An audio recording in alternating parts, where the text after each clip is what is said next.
Welcome back, brush monkeys. This week we're painting Selmarina, the witch, and I apologize for the noise in the background. I've got my sonic cleaner going, cleaning one of my airbrushes, but anyway, we'll be painting this young lady, and I'm going to try to do something a little different with her skin. I'm going to try experimenting with these pigment toner that came with the flesh tones set. Instead of just painting her green like I'd like to with a typical Wicked Witch of the West looking witch.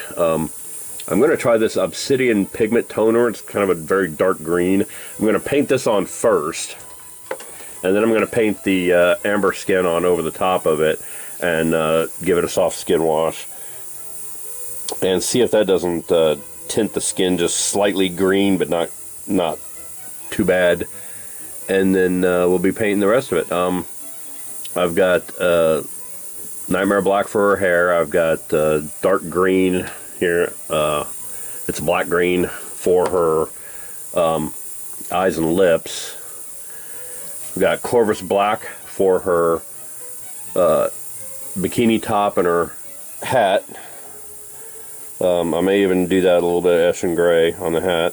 Or maybe I'll just do that for the Corvus Black for the base, for the hat band. I don't know. Haven't decided yet. Most of her clothing, this kind of loincloth, the cloak here, the rest of her hat is going to be Black Templar. Her staff is going to be Wildwood. This little book she's got on the base here will have a Flesh Terror's Red cover and Skeleton Horde pages.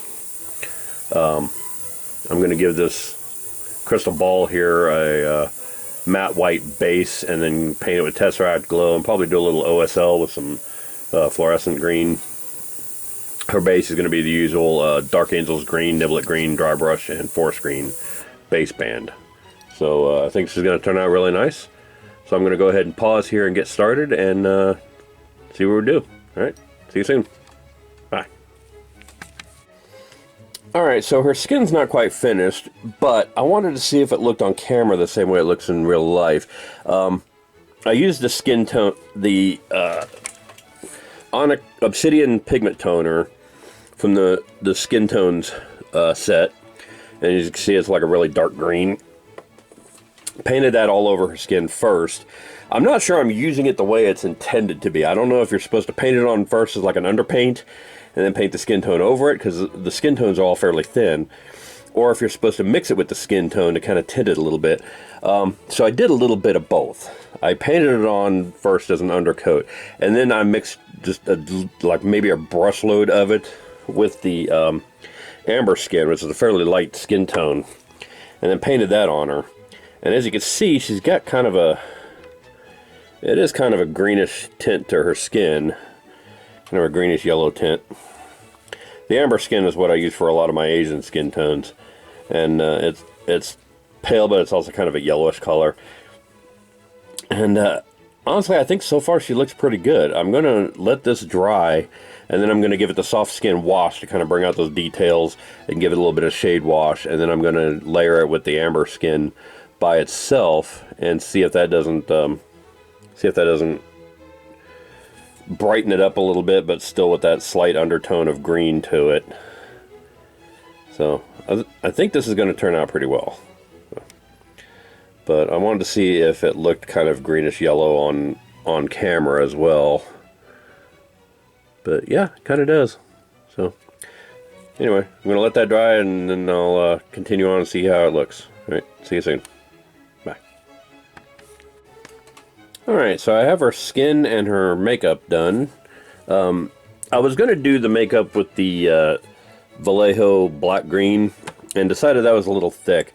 So instead I went ahead and used a little bit of obsidian skin toner again, the obsidian tint, and went in with her eyes and lips with that, and I think that looks really good. I think it also ties in with the kind of slightly greenish tint to the rest of her skin. And I think that turned out really nice. The amber over the top of that, highlighted over the top of it, kind of brings back that skin tone to it, and it's a little less green, but it still has a slight greenish tint to it. So I really like how that turned out. I'm going to go ahead and do her fabric next. All that fabric in Black Templar and her hat in Black Templar. Her hair is going to be Nightmare Black, so it'll be a slight bluish black.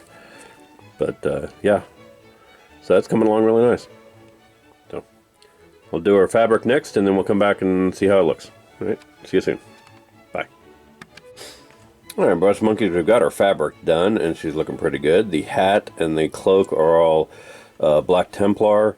The hat band and the trim on her cloak and her bikini and loincloth thing there are all Corvus Black, highlighted with some Incubi Darkness, which is like a really dark green, which kind of helps to enforce that green, kind of greenish color scheme that I was going for with her. So I'm thinking she looks really good right now. She's coming along really nicely. I've got some gold bits on her belt and cuffs, and a little star on her hat to do. I'm going to do her hair next in the Nightmare Black, and I think that'll really bring a lot of things together here. So she's looking really good. I'm really happy with how she's turning out so far. I'm going to go ahead and pause here and go do the hair, and probably base the golds at least in Palomino Gold. This is a paint by Reaper. Here. This is Palomino Gold. And the reason I use this is because it's kind of an Averland Sunset kind of color, and it makes a good base for Army Painter metallics, because Army Painter's metallics are not terribly thick, so they don't, I mean, even with multiple coats, it still goes on really thin and can be hard to cover over even a Zenithal Prime.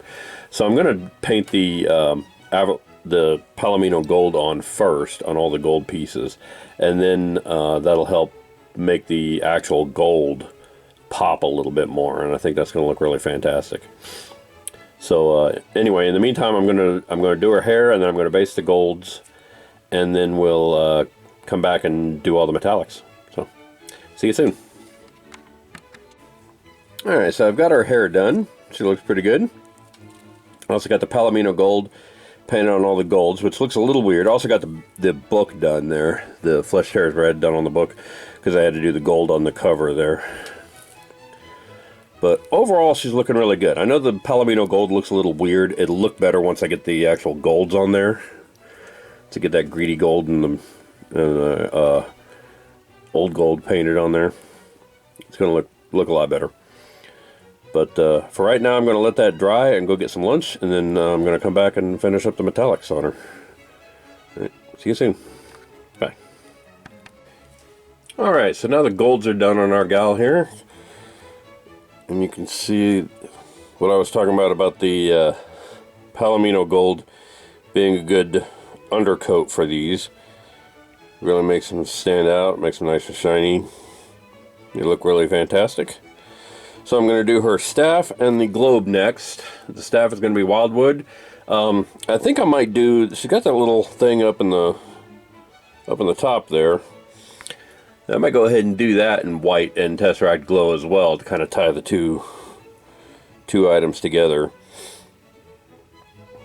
And so yeah, we'll paint those in white, paint them with the Tesseract Glow, and then do a little OSL with some Green Stuff World Fluorescent. I believe it's Green Stuff World. It might be the Vallejo Fluorescent, but we'll see. So I'm going to go do that, and then we'll come back and take a look at her. All right, see you soon. All right, the orbs are done, and even though it's kind of a subtle effect here, it will show up better under blacklight. You can see I did the OSL effect, the glazing of that fluorescent green. It is a Vallejo color, fluorescent green. So you have to thin this down a little bit more if you're doing the glazing than the Green Stuff World. The Green Stuff World was kind of thin anyway. But I went ahead and did that OSL effect with that, and I think it looks really fantastic. So all that's left to do is her base. And her base is going to be the typical Dark Angels green with a Niblet green dry brush, and then forest green base band. You've seen me do this before if you're watching any of my videos. So the next time you see this young lady, she'll be completely done. So thanks for watching, and I will see you soon. Bye. Alright, brush monkeys. There she is, our finished witch Selmarina from Reaper Miniatures. I think she looks really fantastic. I'm really happy with how she came out. I think all the colors look really well with her and don't really wash into each other at all. There's enough contrast and difference between them that they look really good. So I'm really happy with how this one turned out. This was a fun one to paint and fun to try out a slightly different skin tone. So thanks for watching. Now we'll see you guys next week. Bye.